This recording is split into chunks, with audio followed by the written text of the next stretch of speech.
Hello everyone, author Tillery here, the Mistress of Horror, and welcome back to my channel. Today is my official announcement for being a part of the Gothic Hearts Reading Challenge by Regina St. Clair. I joined this because it sounded awesome to have to read this many things. I mean, you don't have to, but I want to. So I'm going to be reading 5 different books, but in my case, it looks like it's going to be 6 different books. You'll find out soon enough why. And a movie that you watch. And the Gothic Hearts Reading Challenge is all Gothic romantic books. So that genre, if you haven't heard of it, you can easily find out about it. Just Google it, like many other things. But Gothic romance is to me, seems a bit of a niche type of genre. But it has a decent following, I would imagine. I like Gothic romance.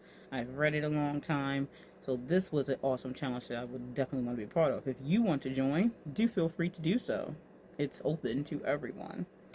In this case, I'm going to list the 5 books, 6 in my case, that I'm going to read in the categories that Regina gave us that would help us based on what we are going to read, as well as the last thing in the list, which is the film that we could pick to watch.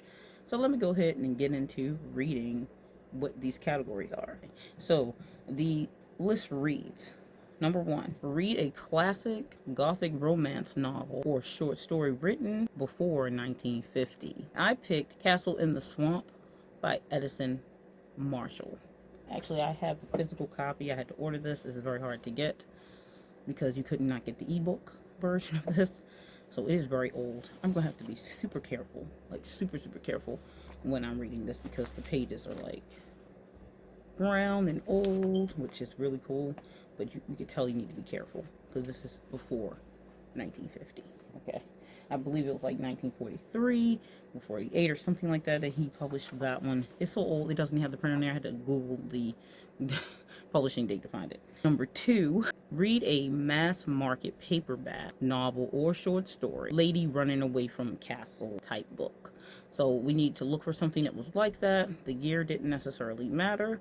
So I picked Always in August by Anne Head, and I'll put it right here. So I'm looking forward to reading this one as well. Looks really good. She's running away from the castle, obviously. That one's very fun. The third category, read a newer novel or short story written in 2000 and up. I chose The Nightshade Duology by Kara Lake. And I chose the duology because obviously if I read the first book, I'm going to have to read the second book. It is a duology, so that's on me. So I will have 6 books to read because of this. But there's 5 categories for books and 1 for the film.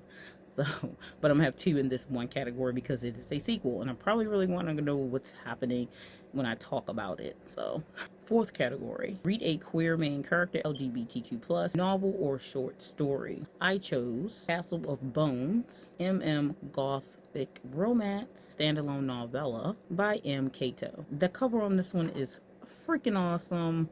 I'm so intrigued. I can't wait to read it. So, of course, the Mr. Horror Skulls. Please, you know I'm over it. The 5th category, read a Bipoc, which is Black Indigenous People of Color, main character, Gothic romance novel or short story. I chose Music of the Night, a Gothic romance by Angela J. Ford. This one looks really good. I like the cover. It gave me kind of like Phantom of the Opera feel from the cover. I'm already reading this one. This is my first one I started. I decided to skip all through and pick random. But I started reading this one. I'm about halfway through it already. It's really good. It does have a tower, the light and the thing, which I'll talk about that in a minute, about how the castle needs to have a light. But that's the 5 categories for books. The 6th category is film. Watch a Gothic romance movie. Wuthering Heights, etc. style movie. I picked Crimson Peak. I watched it a long time ago when it first came out, and I love Tom Hiddleston. If you don't know him, like he's Loki, duh, who doesn't know him? But so it's his movie. I'm going to look at that one for my film pick. Anyway, those are my choices and picks. If you are interested in joining this challenge, I will leave the categories in the description box below. So check those out if you're interested and find yourself some books to read.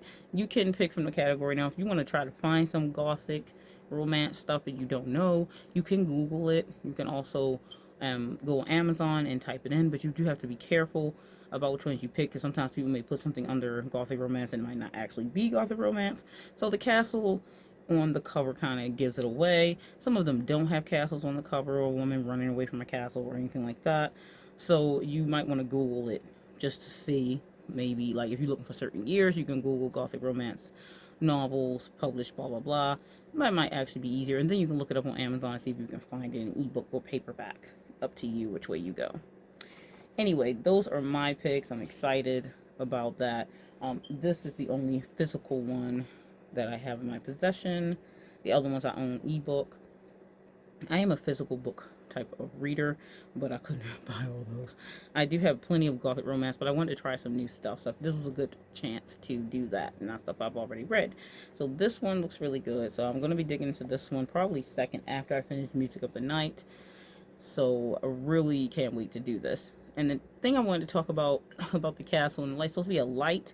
We did a cover for ourselves. Like we photoshopped ourselves into cover. So I made my own mock-up cover, which is this one here. Regina did show it in her video, which I'll link her video below for the official announcement of doing this challenge. And so I just took one of my pictures and I photoshopped it, because I'm going to actually be making covers soon. And this was a nice, like, test to see if I know just the very basic things of doing book covers. So I tried this out and it's really, really fun. But yeah, so we had to make sure we had put a light in the castle. So that's something actually I noticed in Music of the Night that's mentioned about how she sees the tower in one scene and the lights and the cat in the window, and it's very ominous and foreboding about that feeling of seeing a light in a window. And everyone knows about lights in windows, how that is a beacon for coming home and things like that. So it's very noticeable from a distance, especially in fog and stuff like that. Very creepy, or also ominous, or also longing. So if you want to read and learn more about Gothic romance, you can search out. There are some good resources on YouTube. I will link 2 videos below that talk about Gothic romance that I got from E.D. Lewis and Regina St. Clair that you would possibly be interested in. So I will put them in my description box down there for you if you're looking to find out more about the history of Gothic romance. My take on the light in the window, that's just my thoughts on it. I'm still reading about a lot of the meanings and the history of it. It's very informative videos. You should definitely check them out if you don't know about Gothic romance and its history. So this is going to be fun. It's going to be an interesting challenge, because I have to really schedule the time to read, because my schedule is very, very tight. Most of the time I won't be reading until the evening after work and after homeschooling my daughter.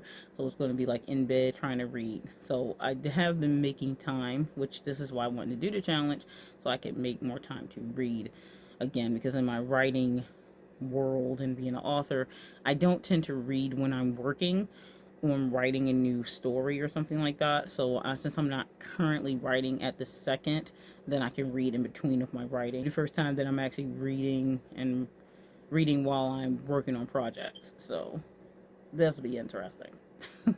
But it's just trying to find time for everything. So I made a schedule.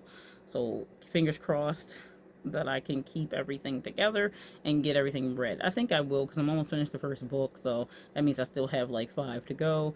The duology ones, the 2 I showed you earlier, which are these, they're kind of long. The first book is like 666 pages. I know they're playing with that one. 666 pages, and I think the second one may be a little bit longer, like 700 something pages. So those are going to be my long ones. So I'm going to probably save those for the middle read, and we have until the end of the month to finish, and then we're going to have a get together, like video or maybe a live, where we're going to talk about what we read and stuff like that. So look forward to that if you're interested in this challenge. I'm excited about it. Finally going to get some real reading done, and yeah, I'm excited always to read a new book. Plus I'm going to watch Crimson Peak And who doesn't like looking at Tom Hiddleston? So it should be fun too. Alright, I'll see you in the next video. Stay scared.